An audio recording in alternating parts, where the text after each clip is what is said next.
Seeing it's a corner of his hand. No, actually, I had surgery as a kid. Oh. They had to inject a machine that let me do physics. So a brain. Mm. That's what they injected. Actually, they took something out.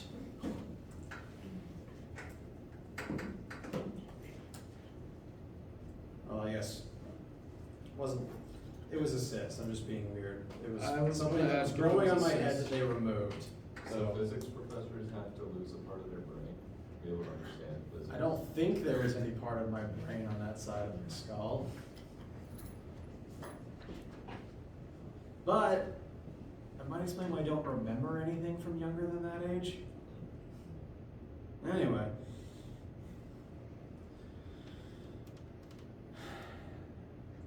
My main objective for today is to go over everything that you would possibly need to study for and do the test next week. There's a new practice test uploaded. There's new revised list of concepts that you need to be familiar with. So my main and only real goal is to run through all of that with you guys so that you have in absolute terms all the things you need to be able to do and what you should expect. Any questions or thoughts from you guys before we get started on that, possibly related to Chapter 9 concepts or homework, et cetera, et cetera? Not about chapter 9 in particular, but are there going to be about the same amount of concept questions as the last test or more? Yes. This test 2, not even by design, just worked out this way, has 9 questions, 2 of which are meant to be concept short answer, and then 7 of which are written as math questions, but you can still get points if you write written answers for them. So that does mirror the first test as it happens.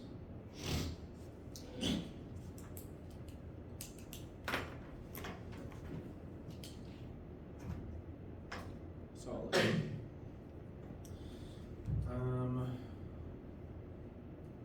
So yeah, same as before, 9 questions, and also same as before, 105 points spread across them, still graded out of 100, so there is bonus points built in.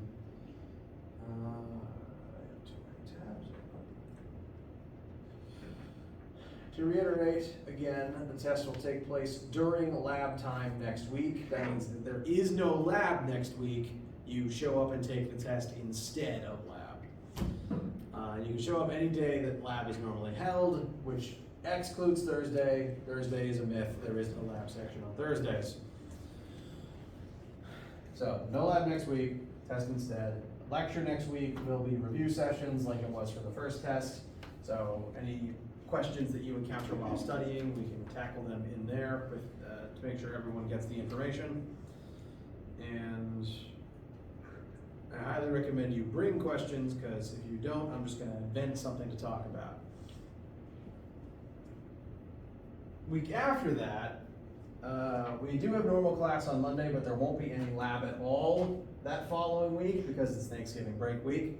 We'll meet on Monday, and that's when I aim to give everyone's test back so that you know how you did, and then that question is just done and dusted before you go home, before you enjoy Thanksgiving time off. So no lab for the next 2 weeks.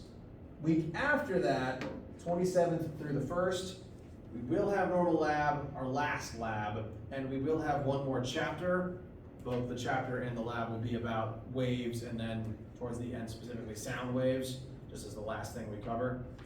So that last week we'll be covering that, and then we have the end of that week and also Monday the 4th for review before the exam. This class's exams are given at various times on the 7th and the 8th listed over there.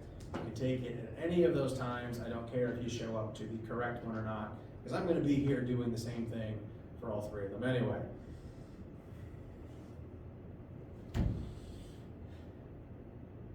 Questions or issues with the calendar for the next month? Wow, it really is only a month. Not really. It's like 3 weeks. Oh, today's the 10th, and some of you will take the exam on the 8th. It's a month. I'm rounding.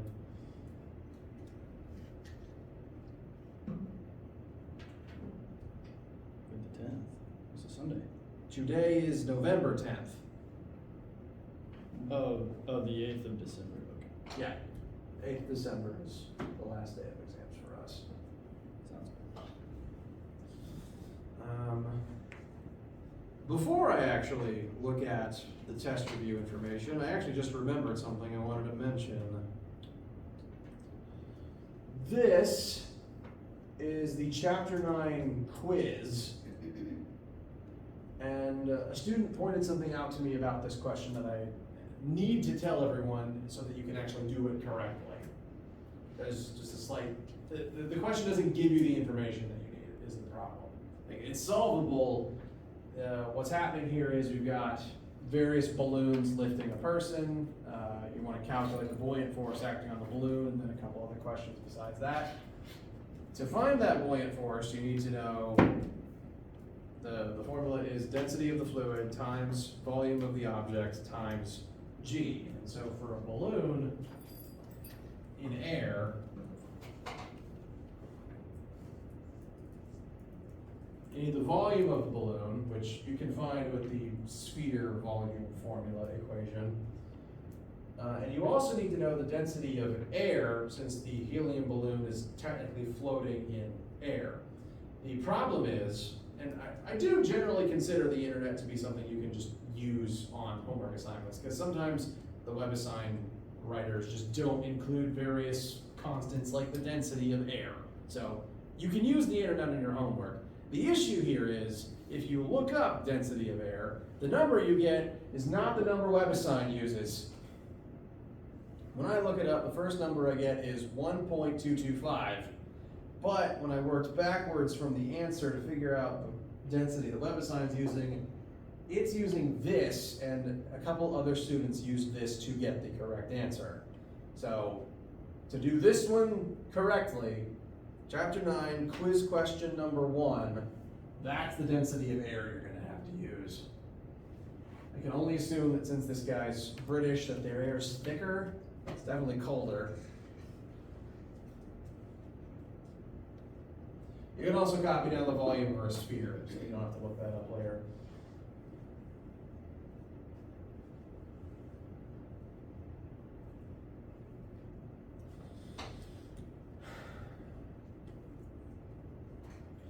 So hopefully that will cut out some issues as you're working on that. Well, I've got this up. I'd also like to address part C of this question, which mentions the balloons popping at high altitude. Do you guys know the answer for why that happens? Pressure's too light and the pressure inside of the balloon is more than what's exerted on it. Exactly. Balloons tend to be inflated on Earth's surface, and down here, it's, you inflate it to such a point that the pressure inside equalizes with the pressure outside. But as the balloon gets higher and higher up, we know that air pressure depends on how much air is above you, and the higher you go, the less the air pressure gets. However, that doesn't change the pressure inside the balloon. That means that there's less compressive force on the balloon than there is expanding force pressing out.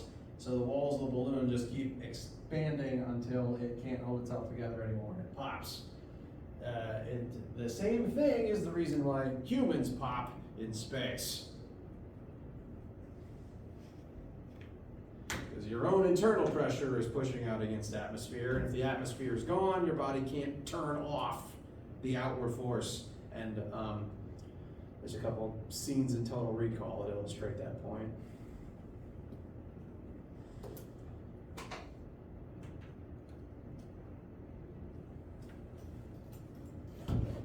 So, just a couple tidbits about that question to try to make that one easier.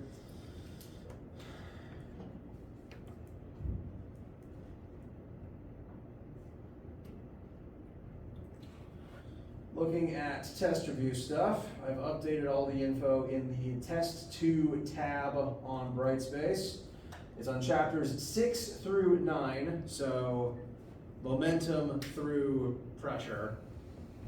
And clicking on the tab itself, you see this list of all the concepts from those chapters. Contained within the tab itself is the practice test, updated here, fall 2023. All of these older versions you won't see anymore. They're hidden because they are out of date.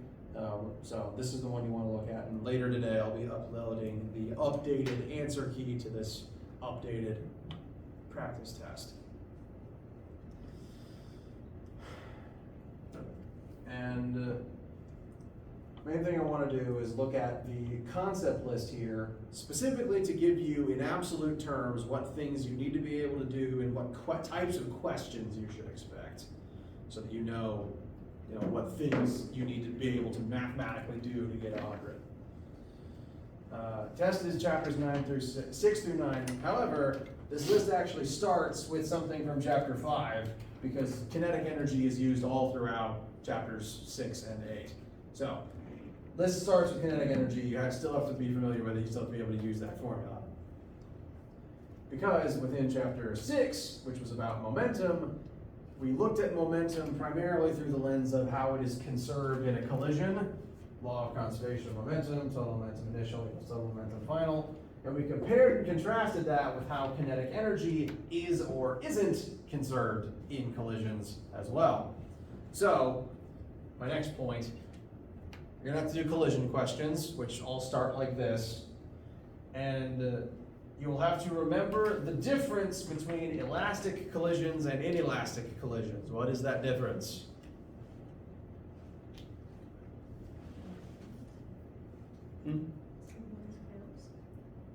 One of them is bouncy. The objects tend to ricochet off of each other. The other, that doesn't tend to happen, and the objects stick together. So, elastic, ricochet, as the name implies. Inelastic, they tend to crash together, either deforming or, deforming such that one kind of absorbs the impact from the other, and they just stick together for the most part. What does that mean for the kinetic energy in each type?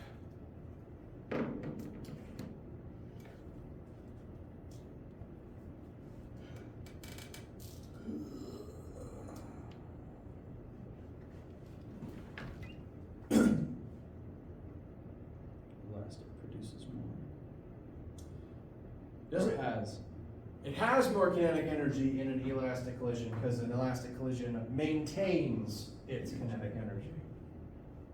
Kinetic energy is only conserved in an elastic collision.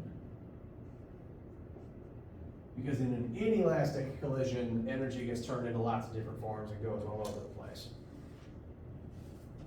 So, that's the main difference that you'd have to remember between the two. And that means that if I tell you a collision is either elastic or inelastic, that will change how you approach working it. Any type of collision you can compare momentum initial to momentum final, because momentum's always conserved. That's the key similarity between collision types. Momentum's always conserved because it has no other form that it can occupy. But kinetic energy is only conserved in an elastic collision, and as a result, this third starting point you can use for collision questions that's on your formula sheet. This one also only works for an elastic collision because it is based on conservation of kinetic energy. And your formula sheet does label these two as such. That last one's, both of them right here. Kinetic energy initials, kinetic energy final, or this other equation down here. Specify they only work for elastic collisions in an environment where the kinetic energy is conserved. So, when you're working collision questions, I will always tell you what type it is. You don't have to guess. And based on the type, that informs which of these equations you can use to describe it, or to figure out, say, final velocity. So, you do have to be able to do collision questions, remember the difference between elastic and inelastic, and then be able to use these various starting points to determine most likely what the final velocities of the colliding objects are. If it's inelastic, you only have one choice, but the objects tend to stick together, so it's not that usually not that big a headache in my opinion. For an elastic collision, since the objects bounce away from each other, you don't always know that their final velocities will be the same, and in fact, they usually aren't. Meaning that kind of puts us into a two equations, two unknowns scenario, you might remember. So for elastic collisions, if you don't know either final speed, you're probably gonna have to pick 2 out of these 3 starting points to perform 2 equations, 2 unknowns. And I always recommend momentum and this third one because they're the most straightforward and they don't have a squared in them like the kinetic energy formula does. Excuse me. Bless you. For practicing these things, I'm going to look at the practice test real quick. One, I'll point out, I did put on here, compare and contrast elastic and inelastic collisions. Because I want you to be able to describe it to me both in words and in math. And I think it was number 10. Describe a collision here, and then I'm asking for, and will show worked on my answer key, treating it both different ways, just to show the differences between the two.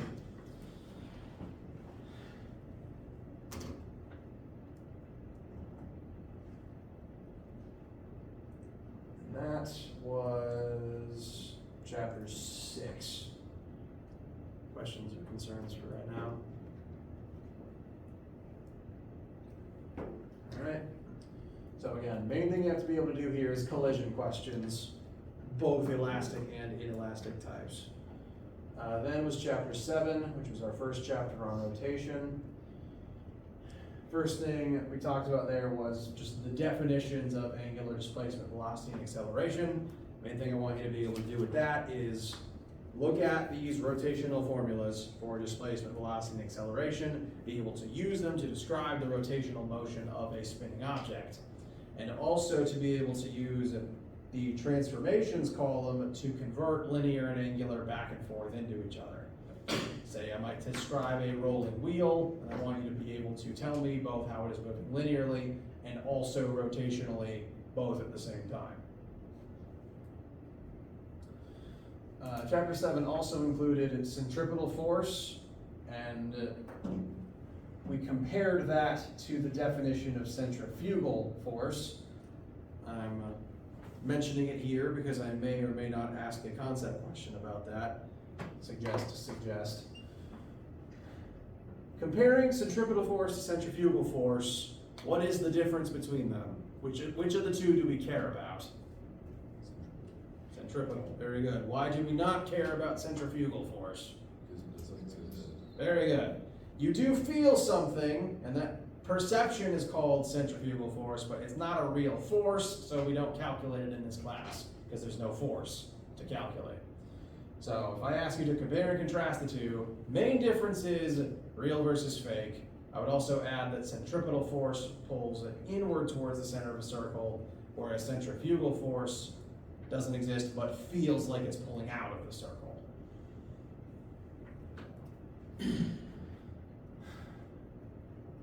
I always would remember it by just noting fugal. F is for fake. And I don't know, pedal, P is for pretty real. Choose your acronym of choice.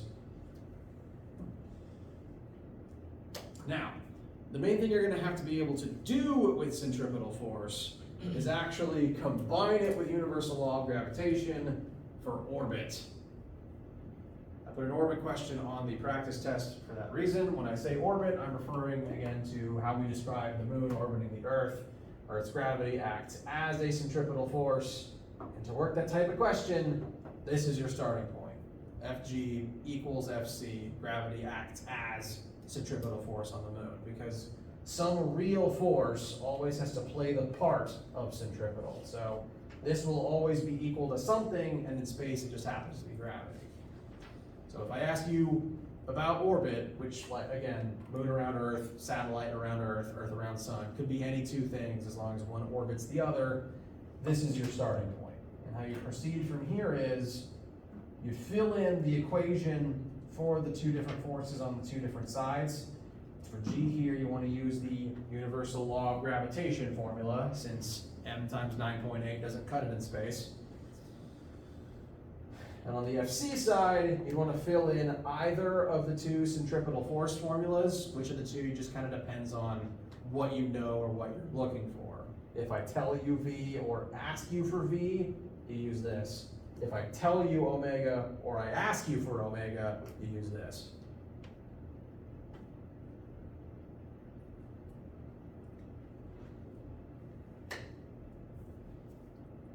So, and there's an orbit question on the practice test. Some small details that you should note to be able to do this correctly and successfully. One, note that all of these R's are the same. It's not a coincidence. It's literally the same term across all of them because both formulas are really asking for the same thing for radius. It's the distance between the centers of mass of the two objects. So it's the same R, meaning it combines or cancels across all the different sides. The other thing I'll point out is this M in the centripetal force formula is gonna be one of the same two M's on the gravity side. And that's because that's the masses of the two different objects and one of them is spinning around the other. So whichever object is doing the orbiting goes here. So they both go here and you repeat the one orbiting, which in this drawing would be the moon.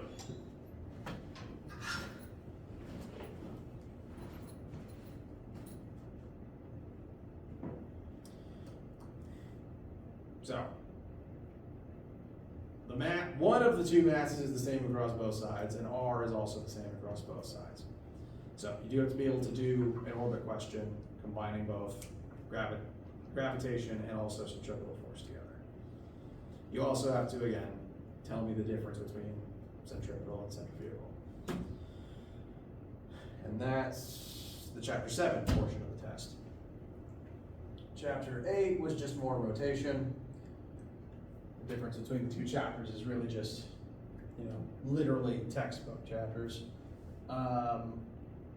Moment of inertia, by which I mean if I tell you a cylinder is rolling along the ground, if I specifically give you shape, then that is your invitation to check this page of the formula sheet and calculate that object's moment of inertia based on its shape, mass, and size. I will always give you a definite shape, and it will always be one of these. I'm not gonna give you something that isn't one of these, because this is what's on your formula sheet. So if I say sphere or cylinder, check this page, and for moment of inertia, you need to be able to use the right one to find the moment for that particular object. You then have to be able to use moment in the formulas for these concepts, because these are all the angular counterparts of things whose linear counterparts have mass in them, and moment of inertia is the counterpart to mass.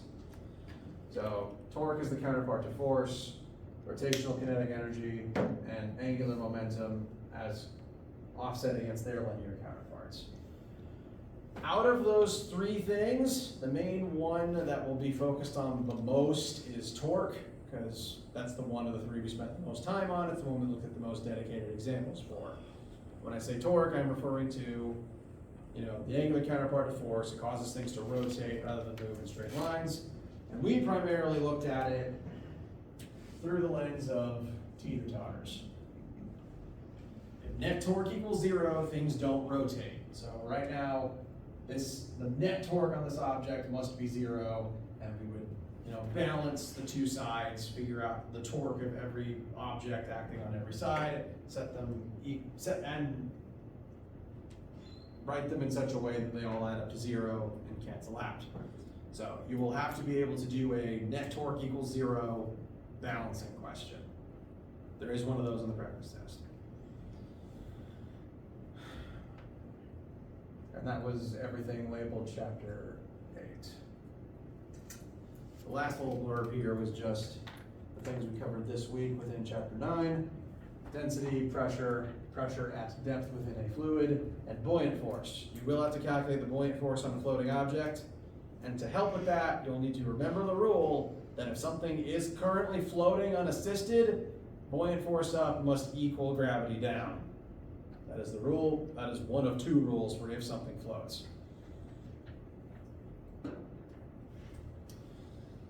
How you guys feel? Amused. At that or this? Keep touching the top of your head. Yeah, it's weird. It's weird for me. Does it feel cold?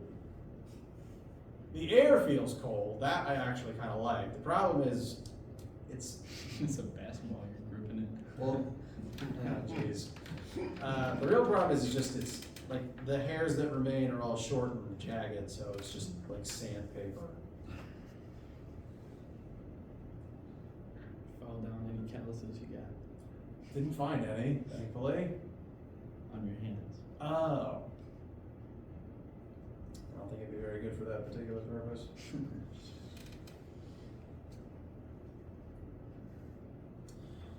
So, how do you guys feel about the test? Are there gonna be like rotational and angular? Cause you said like it's gonna focus mainly on torque. Oh, Or yes, Are the other like- ones gonna be included? These will come up, but, yeah, I'm trying to be as not vague as possible. That's my mission statement. The way that I would write those, just because we focused on torque way more than the others, is I would say give you the details for a rotating object, like describe a wheel and the speed at which it is rolling, and I'd ask you what is its moment of inertia, what is its current momentum, what is its current energy, sort of in the context of a larger question. When I say that torque is focused on more separately, I would give, say, a more dedicated torque question because we've done dedicated torque questions more so than the other two. So they'll come up largely as parts of something bigger. Torque will have its own balance beam genre question.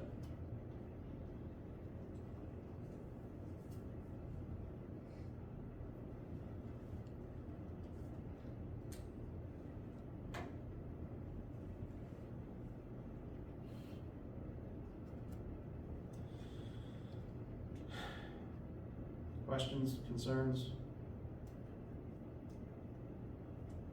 All right.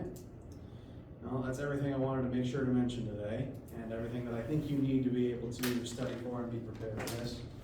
I will point out, practice tests, I always write them to be both longer and more difficult than the test proper, because the goal is for it to be practice, and I'd rather you make mistakes on it than the test itself.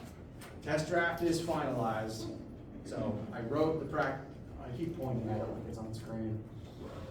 I wrote the practice test such that the concepts used are present and also that the ones here possibly are more difficult, either the same or more difficult than the test itself, because again, I want you to make mistakes here instead of on the thing that's worth 19% of your grade. So the answers will be posted later today? Yes, I'll be posting the revised versions answer key this afternoon. Every type of problem that you just went over will be on the practice test? Yes, for example, difference between centrifugal and centripetal, elastic and inelastic. Number 5 here is orbit. We've got a meteor around the Earth.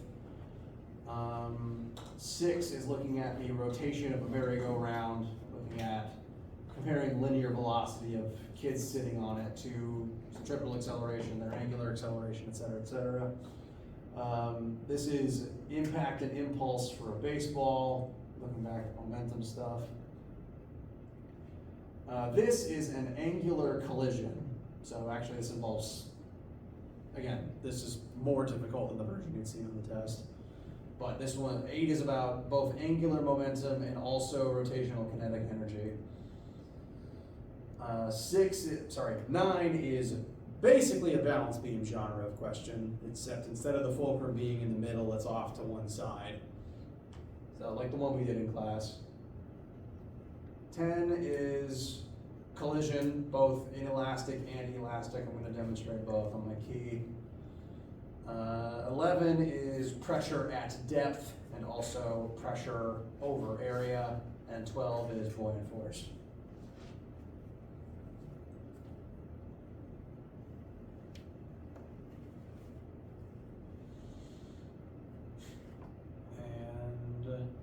That's everything I wanted to make sure to mention today, so we can pack it up for the weekend now.